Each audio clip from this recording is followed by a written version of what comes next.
Hello there, very good afternoon and welcome to Lunchtime News on TV1. For the News First team, I'm Martin Satyanesan. Let's start off with a look at your headlines for this afternoon. Permission to be granted for the burial of COVID-19 victims in Sri Lanka, Prime Minister states in Parliament. Goods with reduced prices do not exist in the market, an allegation from consumer organizations. Crudia Zelanica tree in Daralua ordained by the Mahasangha. Now those stories in detail. Prime Minister Mahinda Rajapaksa responded to a question raised by MP SM Marikar in Parliament today on whether Sri Lanka will grant permission for the burial of COVID-19 victims. Yesterday, Sudarshini Fernandopulle, responding to MP Rohana Bandara, said that COVID-19 does not spread through water. If that is the case, we would like to know from the Prime Minister if burials will be allowed for COVID-19 victims.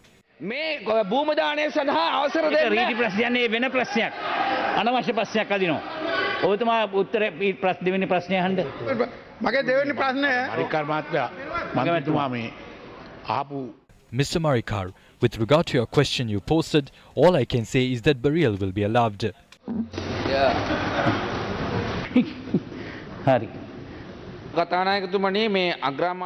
Honourable Speaker, I am prepared to direct a question regarding the light railway project which is to be implemented from Malabe. Be that as it may, I thank him for granting permission for the burial of COVID-19 victims while agreeing with scientific reasoning.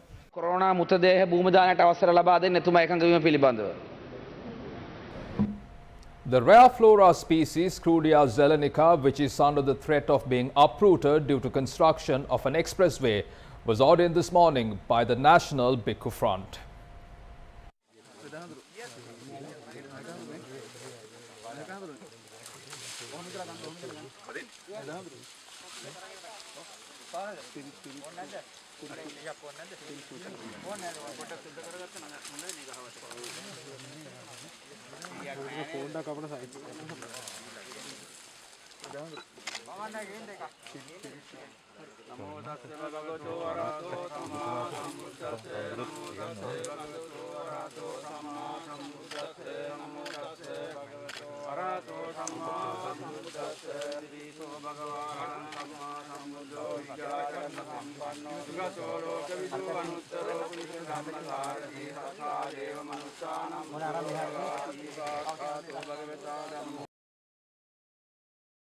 The Road Development Authority has been vested with the responsibility of the future steps relating to the rare flora species Crudia Zelanica. The Central Environmental Authority issued a media release in this regard today. The release said that it was found near the 14th kilometre of the expressway, adding that field observations have revealed another small plant of the Crudia Zelanica was also discovered in the area.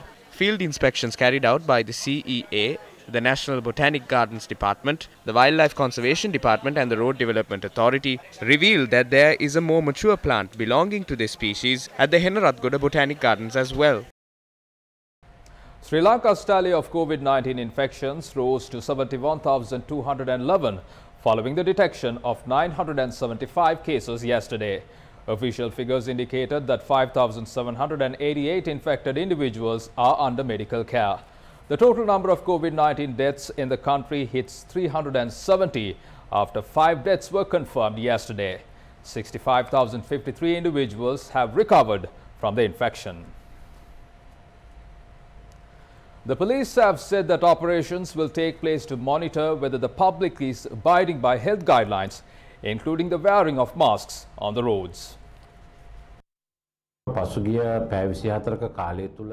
17 suspects were arrested during the last 24 hours for failing to wear face masks.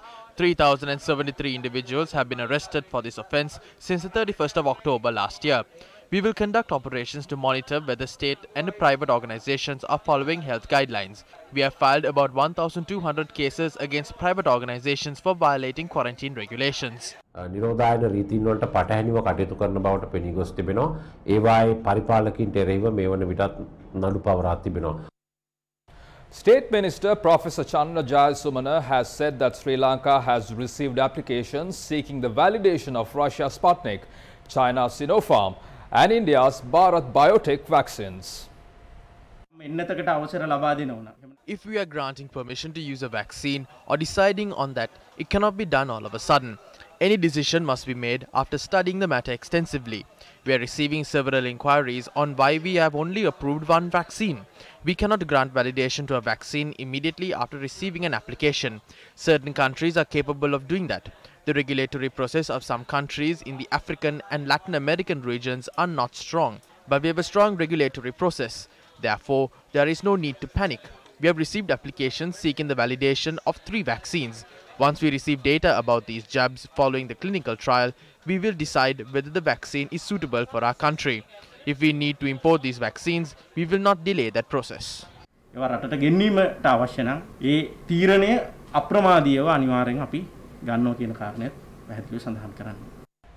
State Minister P.L. Nishanta has said that preschools will be allowed to reopen on the 15th of this month in areas that are not high-risk zones of the Western Province.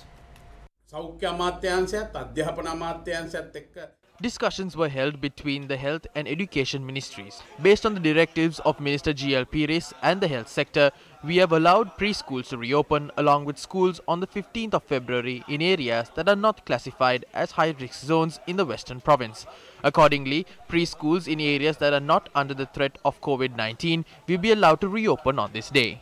දැඩි අවදානමක් නැති ප්‍රදේශවල මේ පෙරපාසල් ආරම්භ කරන්න. A protest was staged by the small-scale fishermen in Trincomalee this morning, opposing the use of banned fishing equipment by fishermen in the area. The protest was staged by the small-scale fishermen of the Trincomalee port at the Trincomalee town.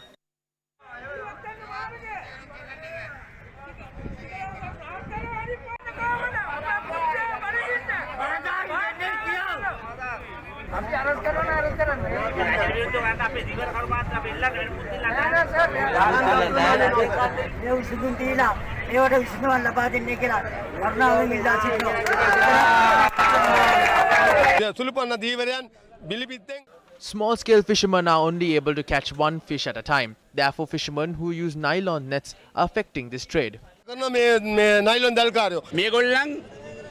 They are using engine-powered boats and forcefully catching fish using nets. They are catching a considerable amount of fish. As a result, we cannot afford a cup of tea. There are more than 2,000 individuals involved in this trade. We are not requesting the government for relief. What we are requesting is to protect these aquatic resources. A demonstration was held in Agunukala Palace demanding relief due to the mounting cost of living. The protest at the Agunukala Palace town had been organized by the Janata Vimukti Peramuna.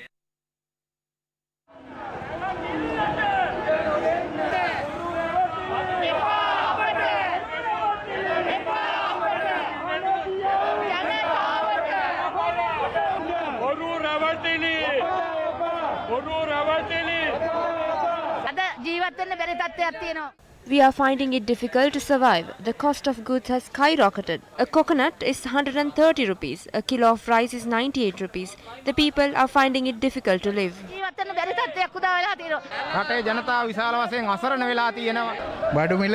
The people are finding it difficult to live since the cost of goods has risen.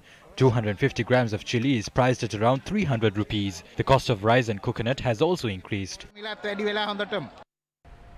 The National Movement for the Protection of Consumer Rights has said that the cost of certain goods has exceeded its ceiling prices despite reducing the cost of essential commodities. Minister of Trade Bandhu Gunawardena announced in a gallant manner that the prices of 27 items will be reduced from the 8th of February 2021 and can be purchased from Satosa and cooperatives. Today, we visited Satosa and bought goods at a much higher rate than the stipulated control price. The red raw rice, which is to be sold at 89 rupees, was purchased at 93 rupees. A government trading outlet has committed a stark violation of the law. This kilo of samba is supposed to be 94 rupees, but it was purchased for 99 rupees. This was bought from the Maharagama Satosa. The employees there say the prices were lower until yesterday, but they later increased. Is the Minister of Trade attempting to hoodwink our consumers?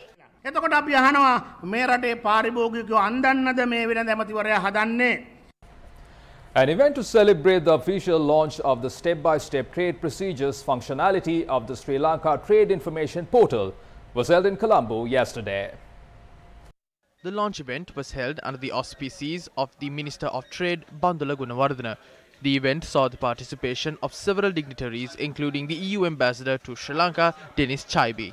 With the launch of Sri Lanka Trade Information Portal in 2018, our business community and other stakeholders were provided with a useful tool to find the information necessary to facilitate their import and exports. I am glad that we have the opportunity to continuously improve this platform, including the introduction of the step-by-step functionality. We have full consideration for the public finances situation of Sri Lanka, which has been heavily impacted by COVID. We fully realize that and full understanding for the measures that have been introduced to safeguard the public finance and especially the foreign exchange reserves of Sri Lanka. But we need three things. We need recognition, notification, and a horizon. We need recognition that there is an import ban. Sometimes we are told that there's no import ban, but just impediment for the banks to pay in foreign currencies. But these payments are linked to products. So we have to recognize that there are trade restrictions. And then when we recognize that, we can notify that to the WTO and work together in the international organization that is precisely set up to deal with this kind of issue. SLPP General Secretary Attorney-at-Law Sagara Karyavasam has said that the recent remarks made by Minister Vimal Weerawansa has created unnecessary problems. He made these remarks during the Pathikada program hosted by News First. Our party treats our leader with respect and love. We pay our highest respect to our leader. By making these remarks, Vimal Weerawansa has tried to create unnecessary trouble. He is not a person who understands politics. That is why we raised objection against this and demanded him to apologize to the nation. We cannot understand as to why he made such remarks to cause a split within the party. We didn't allow even a Pradesha Sabha member to violate our disciplinary standards. We removed them from the party. We have even removed the chairman of Pradesha Sabhas. This will apply to even myself as the General Secretary of the party. The conduct of Vimal Weerawansa over the East Container Terminal also created troubles for us. He is a member of the cabinet. If Vimal Weerawansa wanted to raise objections, he had several opportunities to do that. Although the Prime Minister has said that there is no intention of giving this away, and even after the President had appointed a committee, Vimal Weerawansa summoned 10 parties and raised objections. හිටපු ගමන් විමල් වීරවංශ මහතා මේ පක්ෂ 10ක් කියලා මේ කට්ටියක් ගෙන්නගෙන ඔබේම සන්දානයේ පක්ෂ ඒක තමයි අපිටත් තිබුණු ප්‍රශ්නේ. That is the main problem. If they are trying to portray themselves as heroes before the people without resolving it through discussion, it creates the impression that the Sri Lanka Podujana Peramuna has done something wrong while painting a good image for themselves. That is not ethical. ඒකට නායකත්වය දෙන්න විමල් වීරවංශ මැතිතුමා. ඒක සදාචාරාත්මක නෑනේ. The Gamma the movement took steps to fulfill an unresolved need of the students at the Alutwala Mahavidyalaya in Ambalangoda. The Alutwala Mahavidyalaya in Ambalangoda is home to thousands of students from grade 1 to 13. However, the school that is located on a mountain does not receive sufficient water on most months apart from the rainy season. As a result, several students are forced to carry bottles of water as they make their way to school. To provide relief, the Gamma the movement stepped in to construct a tube well and a water tank to meet their requirements. HKD Gunasekara, a kind-hearted donor, had volunteered to make this donation on behalf of his daughter. From that, we bring to a close this edition of Lunchtime News on TV1. For details of these stories and much more, simply log on to our website www.newsfirst.lk. For the News First team, I'm Martin Satyanesan, along with our producer Jayama Ratnayaka. You have yourself a wonderful rest of the day.